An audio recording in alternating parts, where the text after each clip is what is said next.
చాలా కాలం తర్వాత శ్రీశైలం వెళ్ళడం జరిగింది. అంటే ఎన్నో సంవత్సరాల క్రితం తర్వాత చిన్నగా ఉన్నప్పుడు శ్రీశైలం వెళ్ళి వచ్చాం. ఆ తర్వాత అంత గుర్తు లేదు. మళ్ళీ కొన్ని రోజుల క్రితమే శ్రీశైలం వెళ్ళాం. అంటే శ్రీశైలం వెళ్తుంటే మా యొక్క మనసులో ఎంతో ఆనందం, సంతోషం అనేటటువంటిది ఉండిపోయింది. అంటే మళ్ళీ ఇన్ని సంవత్సరాలకు శ్రీశైల మల్లికార్జున స్వామిని దర్శించుకునే కోరిక కలిగింది. ఆ భగవంతుడు ఎన్ని రోజులకు మళ్ళీ ఇప్పుడు దర్శనం ఇస్తున్నాడని సంతోషంతో ఇక్కడి నుంచి బయలుదేరడం జరిగింది. శ్రీశైలం వెళ్తుంటే బస్సులో ప్రయాణిస్తూ, అదేవిధంగా శ్రీశైలంలో ఉండేటటువంటి అడవులను చూసుకుంటూ ఎంతో సంతోషంతో ఆనందంగా శ్రీశైలం చేరుకున్నాం. అంటే శ్రీశైలం దగ్గరికి వస్తుంది అనగానే మన యొక్క మనసుల్లో ఆ యొక్క భగవంతుని మీద భక్తి అనేటటువంటిది కలుగుతుంది. అంటే ఇన్ని రోజులకు మళ్ళా శివుణ్ణి దర్శించుకుంటున్నాం అనేటటువంటి భావన మన లోపల కలుగుతుంది. అంటే దాదాపుగా 20 సంవత్సరాల క్రితం శ్రీశైలం వెళ్ళడం జరిగింది. అంటే అప్పుడు వెళ్ళాం కాబట్టి అంత గుర్తుకు లేదు. శ్రీశైలం వెళ్ళిన తర్వాత అక్కడ ఉండేటటువంటి ప్రదేశాలను చూడడం, భగవంతుని చూడాలనేటటువంటి సంతోషం ఒకవైపు, ఆనందం కలగసాగాయి. మరియు అందరం కలిసి దేవుణ్ణి చూడడానికి, దర్శనానికని వెళ్ళాం. అదేవిధంగా సెలవు రోజులు కాబట్టి భక్తులు ఎక్కువగా రావడం జరిగింది. అదేవిధంగా సెలవులు లేకపోతే తక్కువ ఉంటారు, కానీ సెలవు రోజుల్లో వెళ్ళాం కాబట్టి భక్తులు ఎక్కువగా రావడం, అదేవిధంగా సందడిగా ఉండడం జరిగింది. అంటే ఎంతోమంది లోపలికి వెళ్ళాలంటే వెళ్ళడానికి వెళ్ళే అవకాశం కూడా లేకుండా అయింది. అంటే వరుసలో ఉన్నాం. అంటే ఒకవైపు వేడి, ఒకవైపు ఉబ్బరం, అవి ఉన్నా కూడా భగవంతుణ్ణి చూడాలనేటటువంటి ఆరాటం మా యొక్క మనసులో ఉండిపోయింది. అంటే ఎంత క్యూలో ఉన్నా, ఎంత వరుస క్రమంలో ఉన్నా, మనకు ఎంతగా శరీరం అలసిపోయినా కూడా భగవంతుణ్ణి ఎప్పుడెప్పుడు చూడాలనేటటువంటి ఆరాటం ఎక్కువైపోయింది. అంటే లైన్లో వెళ్ళేటప్పుడు ఎంతోమంది తోస్తుంటారు, ఎంతోమంది ముందుకు తోయడం జరుగుతుంది. అయినా కూడా ఆ యొక్క ఓపికను మనం, సహనాన్ని ఉంచుకోవాలి. ఎందుకంటే భగవంతుడు అనేవాడు ఉట్టిగా కనిపించాడు. అంటే అక్కడనే మనం, ప్రతి మనిషికి కూడా ఓపిక ఉండాలి. ఓపిక, సహనం లేకపోతే ఏమి కూడా చూడలేం. అంటే భగవంతుణ్ణి చూడాలనేటటువంటి పట్టుదల మన లోపల ఉండాలి. అంటే కొంతమంది అనుకుంటుంటారు, అబ్బా ఇంత తోపులాటలో మనం ఏం వెళ్తాం, భగవంతుని ఏం చూస్తాం, ఇంకా వెనక్కి వెళ్ళొచ్చు కదా అనేటటువంటి ఆలోచనలు కూడా వస్తుంటాయి. కానీ మనకు కావాల్సింది భగవంతుని చూడాలంటే ఓపిక, సహనం అనేటటువంటివి చాలా అవసరం. ఎందుకోసం అంటే భగవంతుడు పరీక్ష పెడతాడు. అంటే ఈ భక్తులు నన్ను చూడగలుగుతారా లేదా, వీళ్ళు తోసుకుంటా ఆయన వస్తారా లేరా, నా యొక్క దర్శనం చేసుకుంటారా లేదా అనేటటువంటిది భగవంతుడు పరీక్ష పెడతాడు. ఆ యొక్క పరీక్షలోనే మనం నెగ్గాలి. కోపం ఉండొద్దు, సహనం కావాలి. ఎంతోమంది వస్తుంటారు, మన మీద పడుతుంటారు, మనల్ని తోస్తుంటారు, అయినా కూడా ఓపికతోనే పోవాలి. వరుస తప్పకుండా వరుసలో చూడడానికి ఎంత టైం అయినా సరే మనం నిలబడాలి. ఎందుకంటే ఆ ఓపిక మనకు ఉన్నప్పుడు భగవంతుడు కూడా మనకు అసహనాన్ని కలిగించాడు. ఎందుకంటే ఇతను ఓపికతో వస్తున్నాడు, నన్ను చూడడానికి ఆరాటపడుతున్నాడు అనేటటువంటిది భగవంతుని కూడా తెలిసిపోతుంది. అందుకొరకు మనం ఏ పని చేసినా, ఎక్కడికి వెళ్ళినా కోపం అనేటటువంటిది అస్సలు ఉండొద్దు. మనం ఏ తీర్థయాత్రలకు వెళ్ళినా భగవంతుడు అంటే లైన్లో పెట్టిండంటేనే, క్యూలో ఉన్నామంటేనే మన యొక్క ఓపిక అనేటటువంటిది పరీక్ష అనుకోవాలి. మనం సహనానికి పరీక్ష. ఈ కోపం, ఓపిక లేకపోతే జీవితంలో మనం దేన్ని సాధించలేం. అది కూడా ఒక పరీక్షనే అనుకోవాలి. అదేవిధంగా దాదాపుగా మేము వరుసలో నిలబడి భగవంతుని దర్శించడానికని వెళ్ళాం. దాదాపుగా 3 hours పట్టింది. భగవంతుని దర్శించుకోవడానికి 3 గంటల టైం పట్టింది. తోస్తున్నా, చేస్తున్నా, అదేవిధంగా వరుసలో నిలబడి వెళ్ళడం జరిగింది. ఆ వరుసలో ఎంతోమంది తోస్తుంటారు, కింద పడుతుంటారు, అయినా కూడా సహనంతో ఉండాలి. మనం సహనంతో నిలబడాలి. ఓపిక లేకపోతే ఏ పని చేయలేం. అంటే భగవంతుని దగ్గరికి చేరుతున్న కొద్దీ మనసులో సంతోషం అనేటటువంటిది కలుగుతుంది. అంటే మనకు దగ్గరగా ఉన్నట్టుగానే ఉంటాడు. ఇంకా మన ముందు చాలామంది ఉంటారు దర్శించడానికి. ఆ విధంగా లైన్లో వరుసలో వెళ్ళడం జరిగింది. ఆ విధంగా వెళ్తున్నప్పుడు, భగవంతుని దగ్గరికి వెళ్తున్నప్పుడు మన యొక్క మనసులో ఎంతో సంతోషం, ఆనంద బాష్పాలు వస్తాయి. అంటే ఇన్ని రోజులకు భగవంతుని చూస్తున్నాం, ఇన్ని రోజులకు భగవంతుడు మనకు దర్శనం ఇస్తున్నాడు అనే సంతోషం ఒకవైపు ఉన్నది.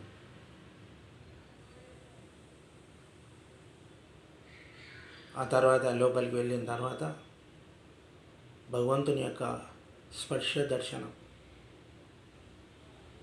అంటే భగవంతుని మీద నుదుట పెట్టి ముక్కేటటువంటి దర్శనం, స్పర్శ దర్శనం, భగవంతుని లింగాన్ని తాకేటటువంటిది. అంటే నేను దాన్ని ఒక వరంగా భావించాను. భగవంతుడు ఇన్ని రోజులకు మనకు ఈ అవకాశాన్ని కల్పించాడు. ఆయన పిలుచుకుంటేనే మనం ఎక్కడికైనా, ఏ పుణ్యక్షేత్రమైనా వెళ్తాం. భగవంతుడు పిలుచుకోకపోతే ఎక్కడికి వెళ్ళలేం. అది మనం గ్రహించుకోవాలి. ఆ తర్వాత స్వామి దగ్గరికి వెళ్ళి స్పర్శ దర్శనం చేసుకొని ఎంతో భక్తితో నమస్కారం చేసుకోవడం జరిగింది. అంటే భగవంతుడా, ఇన్ని రోజులకు, ఇన్ని సంవత్సరాలకు, ఎప్పుడో చిన్నప్పుడు నేను దర్శనం చేసుకున్నాను, కానీ అది నాకు గుర్తుకు లేదు. మళ్ళీ ఇన్ని రోజులకు ఆ అవకాశాన్ని కల్పించావు అని చెప్పి భగవంతుని నమస్కారం చేసుకోవడం జరిగింది. భగవంతుని దగ్గరికి వెళ్ళే వరకే మనకు ఎంతో సంతోషం. అంటే అప్పటి వరకు తోపులాటలు ఇలా ఉంటాయి. అదేవిధంగా అక్కడికి వెళ్ళే వరకు అన్నీ మర్చిపోతాం. అంటే అంతసేపు కష్టపడిందల్లా కూడా మర్చిపోతాం. దేవుణ్ణి చూసే వరకు మళ్ళీ ఇవల్ల ఏవి కూడా గుర్తుకురావు. స్వామి ఒక్కడే మనకు గుర్తుంటాడు. అంటే మనం అక్కడిక్కడ చూస్తే మళ్ళీ దేవుణ్ణి ముట్టుకోలేం. ఎంతో శ్రద్ధతో భక్తితో అక్కడికి వెళ్ళాలి. వెళ్ళి స్వామివారిని నమస్కారం చేసుకోవాలి. ఎంతో పుణ్యక్షేత్రమైనటువంటిది శ్రీశైలం.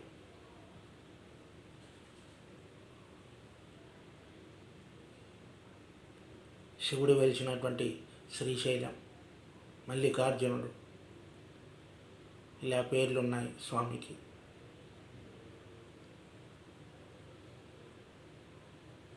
అంటే అంత భక్తితో వెళ్ళాలి స్వామి అంటే. ఏ పుణ్యక్షేత్రం వెళ్ళినా కూడా భక్తి అనేది ప్రధానం. భక్తి లేకపోతే మనం ఎక్కడికి వెళ్ళలేము. భక్తితో దర్శించుకోవాలి.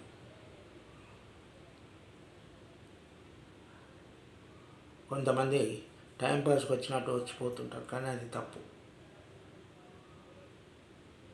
ఎందుకోసం అంటే అంత దూరం వెళ్ళేది స్వామి యొక్క దర్శనం కోసం. స్వామిని ముట్టుకుంటే ఎంతో పుణ్యం. మనం చేసిన పాపాలు ఏమైనా ఉంటే వెళ్ళిపోతాయి.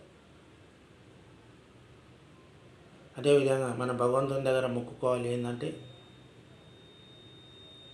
స్వామి ఇప్పటి నుంచి ఇంతవరకు ఏదైనా తప్పు పనులు చేసి ఉంటామో కానీ నీ దగ్గరకు వచ్చిన తర్వాత, నిన్ను మొక్కిన తర్వాత నేను చెడ్డ పనులు చేయకుండా ఉండాలి అనేది మొక్కుకోవాలి. ముఖ్యంగా అక్కడ వెళ్ళి కోరికలు కోరడం కాదు. నాకు లక్షలు కావాలి, కోట్ల రూపాయలు కావాలి, డబ్బులు కావాలి అనేటటువంటి కోరికలు భగవంతుని దగ్గర చెప్పుకోవద్దు. ఎందుకొరకంటే భగవంతుడికి తెలుసు, అంటే ఎవరికి ఎప్పుడు ఏది ఇవ్వాలో అదే ఇస్తాడు.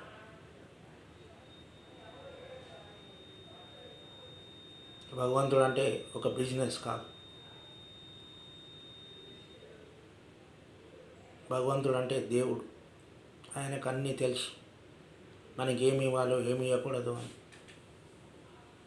అందుకోసం మనం అక్కడికి వెళ్ళేది భక్తితోని, స్వామి అంటే ప్రేమతోని. అటువంటి ప్రేమను మనం చూపించాలి భగవంతుని దగ్గర. స్వామి అందరికీ నీవే దిక్కు, అందరినీ కాపాడేవాడివి నీవే, ఈ లోకాలను రక్షించే భగవంతుడవు నీవే. నన్ను కూడా రక్షించు, కాపాడు. నేను ఎలాంటి తప్పు పనులు చేయకుండా చూడు అని స్వామి దగ్గర మొక్కుకుంటే, స్వామి మనకేమి ఇవ్వాలో ఏమి ఇవ్వకూడదు, మనకి ఏ కష్టాలు రాకుండా మనల్ని కాపాడుతాడు. అంతే తప్ప భగవంతుని దగ్గరికి వెళ్ళి మన మొక్కులు మొత్తం చెప్పుకోవడంగా మొదట భక్తితో కొలవాలి.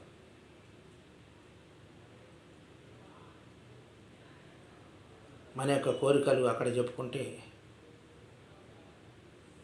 కాదు.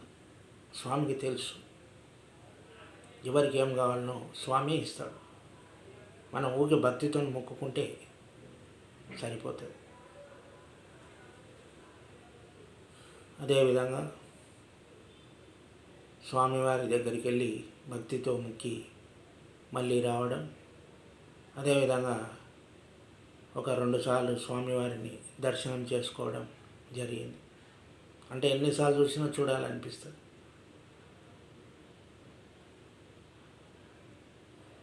అదేవిధంగా అమ్మవారి దేవాలయానికి వెళ్ళడం. స్వామివారి దేవాలయం వెనకాలనే బ్రహ్మరాంబిక దేవాలయం ఉంటుంది. అమ్మవారిని దర్శించుకోవడం జరిగింది.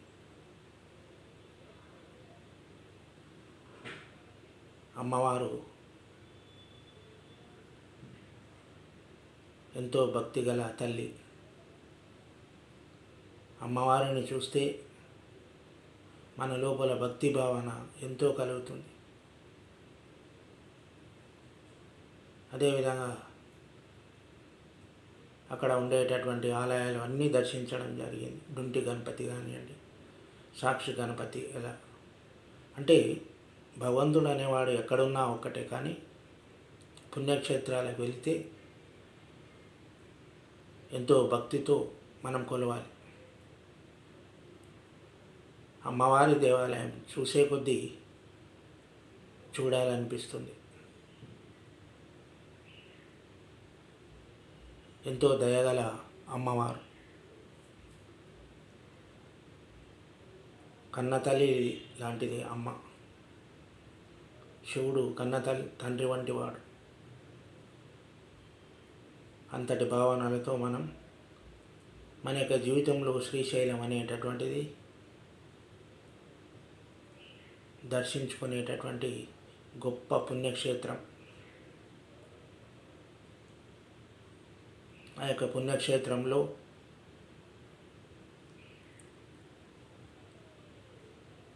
భగవంతుణ్ణి మంచిగా కొలవాలి, భక్తితో కొలవాలి, భక్తితో ఆరాధించాలి, భక్తితో శివ శివ అని శివనామాన్ని తలవాలి. అంతేకాని మన స్వార్థం కొరకు ఉండినటువంటి కోరికలు భగవంతుని ముందు పెట్టవలసిన అవసరం లేదు. ఆ కోరికలు కోరాలంటే ఇక్కడి నుంచే కోరవచ్చు. కానీ భగవంతుని యొక్క దయ ప్రేమ అనేటటువంటిది మన మీద ఉండాలంటే భగవంతుని ఎంతో ప్రేమతో ఆరాధించాలి. నిద్ర లేచింది మొదలు ఒక్కసారి నా భగవంతుని ప్రతిరోజు తలవాలి. భగవంతుని తలుచుకుంటే మనకు వచ్చేటటువంటి కష్టాలు కానీ బాధలు కానీ ఏమున్నా కూడా వెళ్ళిపోతాయి. ఈ లోకాన్ని రక్షించేటటువంటి వాడు శివుడు.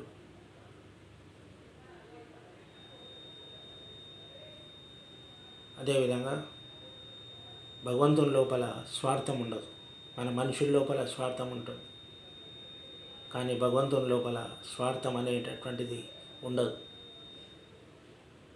అందరిని ప్రేమగా చూసేటటువంటి గుణం స్వామిది. అందుకే భగవంతుడు అంటాం, దేవుడు అంటాం.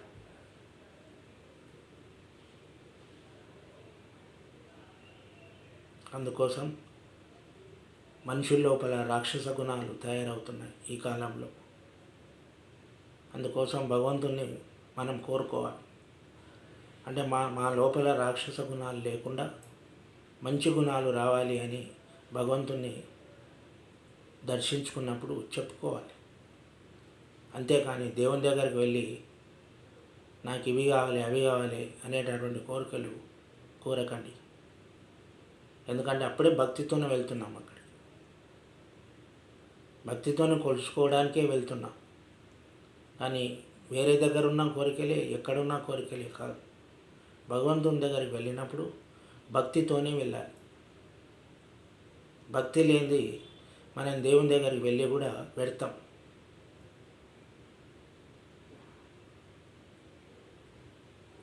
ఇక స్వామి దగ్గరికి వెళ్ళి లాభం ఏమిటి?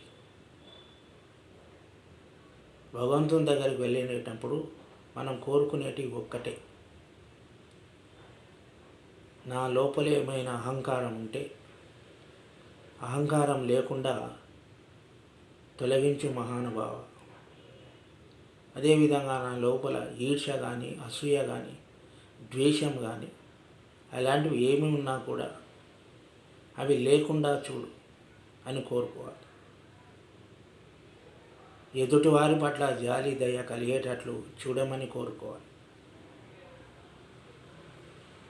వేరే వాళ్ళను నేను మోసం చేయకుండా, అదేవిధంగా వేరే వాళ్ళు నన్ను మోసం చేయకుండా చూడమని కోరుకోండి. అంతేగాని మన కోరికల చిట్టా మొత్తం భగవంతునికి చెప్పవలసిన అవసరం లేదు. భగవంతుడు ఎవరికి ఏమి ఇవ్వాలో, ఎవరికి ఎప్పుడు ఏమి ఇవ్వాలో స్వామికి తెలుస్తుంది. అందుకొరకు మన యొక్క కోరికలు ఏవి కూడా స్వామికి చెప్పకండి, మనసులో పెట్టుకోండి. స్వామి గ్రహిస్తాడు. ఈ లోకంలో స్వామి గ్రహించలేనిదంటూ ఏమీ లేదు. ప్రతి ఒక్క మనిషి యొక్క కోరికలు స్వామికి తెలుస్తాయి. నీ యొక్క మనసులో మంచి కోరికలు ఉంటే భగవంతుడు తప్పక తీరుస్తాడు. మంచి కోరికలు లేకపోతే అవి తీర్చాడు. మంచి కోరికలు అంటే స్వార్థం లేనటువంటి కోరికలు నీ లోపల ఉండాలి, స్వార్థం లేకుండా ఉండాలి. అంతేగాని వేరే వాళ్ళ యొక్క డబ్బులు నాకు కావాలి, వేరే వాళ్ళ ఆస్తులు కావాలి అనే భగవంతుని ఎప్పుడు కోరదు. నీ యొక్క కష్టం నీకు ఉంటే చాలని కోరుకోవాలి.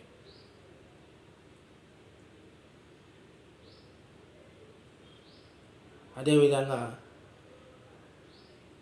ఇంకా ముఖ్యమైనటువంటి కోరిక ఏంటంటే, స్వామి నా యొక్క జీవితంలో ఎప్పుడు కూడా ఆరోగ్యంగా ఉండేటట్లు చూడండి స్వామి అని కోరుకోండి.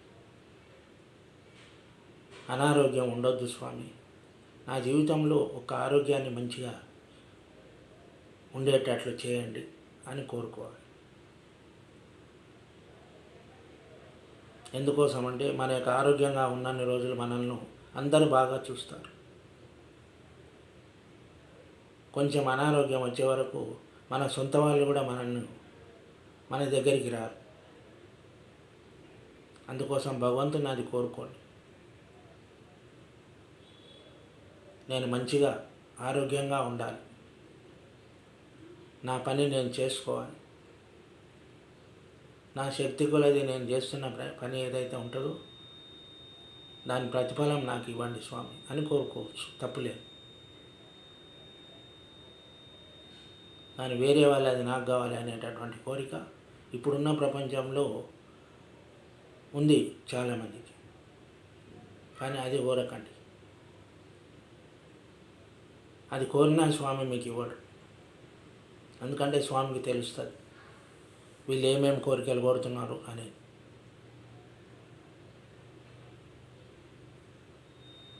అందుకొరకు భగవంతుణ్ణి మంచిగా నమ్మండి. మనం చేసే పని మనం చేసుకోవాలి. మన కృషి మనకు అవసరం. కృషితో నాస్తి దుర్భిక్షం అన్నాడు పెద్దలు, భగవంతుడు కూడా. అంటే నువ్వు ఎంత కష్టం చేస్తావో అంత ప్రతిఫలం నీకుంటుంది. నీకు ఎంత మంచి మనసు ఉంటుందో దాని యొక్క ప్రతిఫలం నీకుంటుంది. అంతేకాని లేని వాటి గురించి ఆశపడవద్దు. లేని వాని గురించి ఆశపడితే మనకు వచ్చేటటువంటిది ఏమీ ఉండదు. అందుకోసం భగవంతుని కోరాల్సిందే ఇది. స్వామి నేను ఆరోగ్యంగా ఉండాలి, అదేవిధంగా ఎలాంటి అనారోగ్యం రాకుండా నా పని నా కష్టం నేను చేసుకునేంత శక్తినివ్వండి అని కోరుకోవాలి. అప్పుడు భగవంతుని కూడా ఆ యొక్క కోరిక నచ్చుతుంది. అంతేగాని వేరే వ్యర్థమైనటువంటి కోరికలు ఎప్పుడు కూడా కోరుకోవద్దు. ఈ విధంగా భగవంతుణ్ణి నమ్మాలి మనమందరం కూడా.